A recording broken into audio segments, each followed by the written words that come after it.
Our second presenter is Miss Kara Fadanelli. Student Dr. Kara Fadanelli is currently an anatomy fellow on the Joplin campus. She earned a bachelor's degree in chemistry and Spanish from the University of Alabama. Student Dr. Fadanelli is undecided on her future specialty. And with that, I will hand it over to her.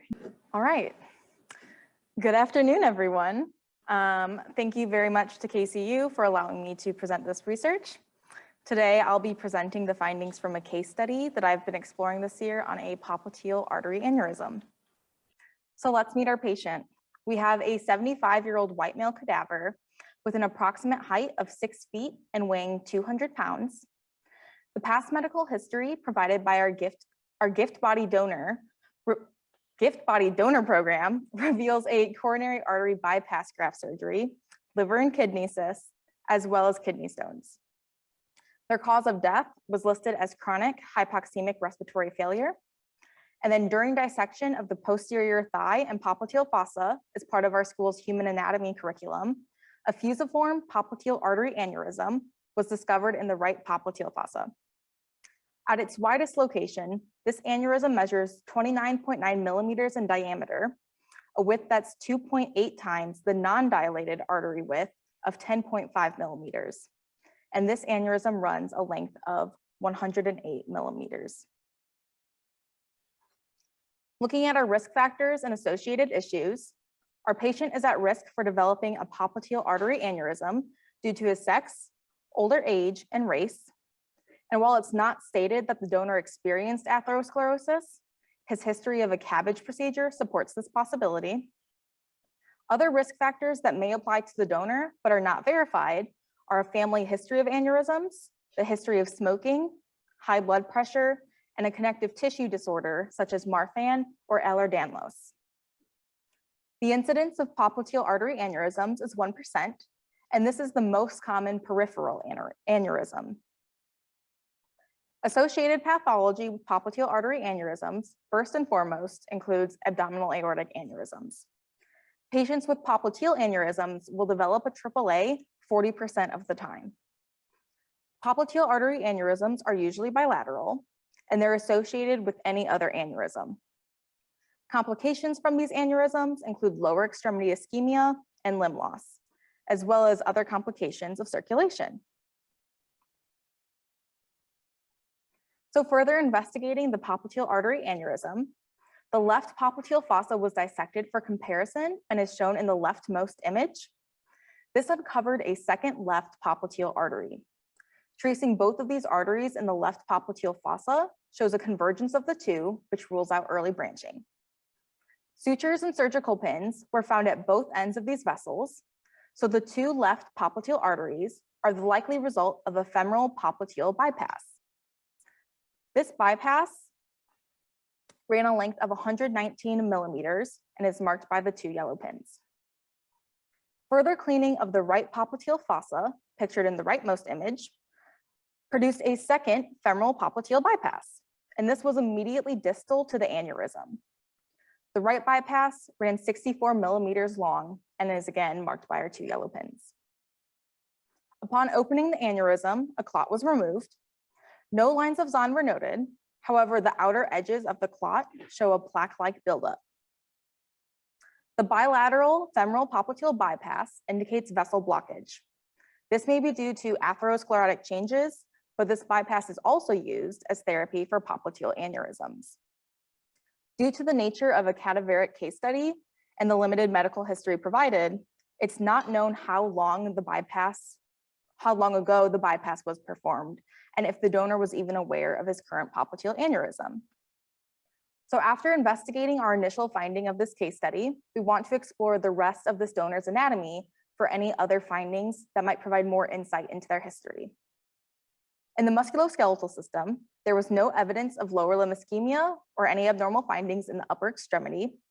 Additionally, the main veins used as autografts and bypass procedures, the great and small saphenous veins, were intact, and this indicates that the grafts used came from an external source.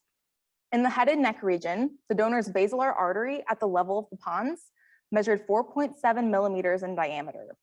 The mean diameter of the basilar artery is 3.17 millimeters, with an upper limit of normal being 4.5 millimeters. But because there's no clear demarcation of a dilation in this vessel, it's hard to deduce the presence of an additional aneurysm, despite our donor's artery being slightly over the normal limit.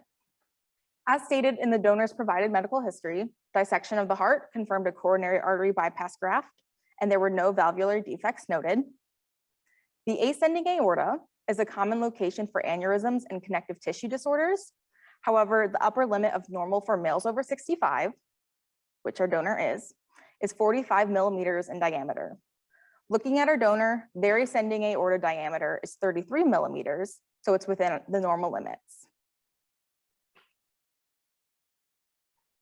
The GI dissections revealed a mesh spanning the majority of the anterior abdominal wall, measuring 257 by 238 millimeters, and is seen on the image on the right. There is also a mesh placed in the right inguinal canal region for a prior direct inguinal hernia repair. However, the bowel has again herniated, this time medially to the original mesh placement.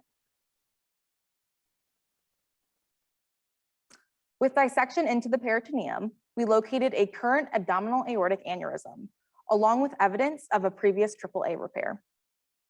The present AAA, seen in the center image, formed proximal to the previous repair and measures 170 millimeters in diameter at its widest point, and the length runs 160 millimeters, involving the celiac, superior mesenteric, renal, and inferior mesenteric arteries, and these branch points are outlined by the blue pins.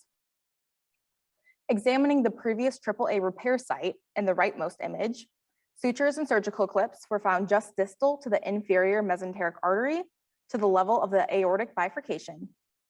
This extends 119 millimeters in total, and this is in line with most AAAs forming inferior to the renal arteries.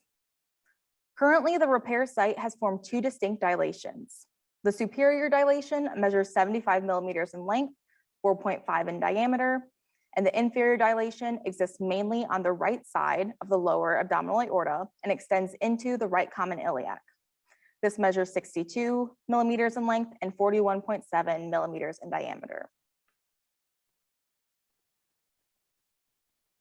So to further illustrate the size of this AAA, here's a picture of the entire vessel from the ascending aorta to the bifurcation of both common iliac arteries next to the donor's heart. This reveals that our aneurysm is nearly the same size as the heart. Opening up the thoracic aorta and abdominal aortic aneurysms confirms atherosclerotic and thrombotic changes. The thoracic aorta walls, seen in the top center image, contain 3 to 5 millimeters of diffuse plaque buildup. Opening the main AAA proximal to the prior repair site and the inferior dilation distal to the repair site revealed 2 thrombi with lines of Zahn. These are characteristic layering of lighter platelets and fibrin with darker red blood cells, indicating that these clots form before death. In the leftmost image, you can see the extensive layering in the already massive aneurysm. This would have caused major flow disruption in the involved area, which includes the celiac, superior mesenteric, renal, and inferior mesenteric arteries, branching off this aneurysm and supplying the entirety of the GI tract. So why is this case study important? After complete investigation of the donor's anatomy, I found evidence of 4 surgical procedures not previously disclosed in the medical history. 3 of these 4 procedures are confirmed that the surgeries were not able to preserve their therapeutic effects. The multiple aneurysms and hernias may point to a connective tissue disorder. However, no related additional pathologies were discovered, and given the nature of cadaver preservation, it's difficult to investigate associated joint and skin pathologies. A clear limitation in a cadaveric case study is the difficulty to confirm donor information. Was the donor aware of the reappearance of his aneurysms? Does he have a family history, or was he ever tested for connective tissue disorders? While conclusions from these kinds of case studies may not be readily confirmed, we are still able to gather valuable information that provides more insight into human anatomy. So in the case of this donor, we are able to take his listed cause of death, chronic hypoxemic respiratory failure, and connect it back to the major flow disruptions in multiple arteries, preventing oxygen transport. And all of this information came from an investigative journey, beginning with one popliteal artery aneurysm. Thank you. Any questions? I have a question. Do you think that the bypass surgery had anything to do with the aneurysm formation? I think that there's definitely a possibility that a change in the flow from the normal vessel into the bypass, that flow disturbance could have led to that aneurysm formation. But again, it's really hard to confirm that. Kara, this is Dr. Biddle in Kansas City, and this is not really a kind of a question, more rhetorical, but I'm wondering how this person managed to live to be 75 with all that stuff going on. You and me both. Okay, we're on the same page then.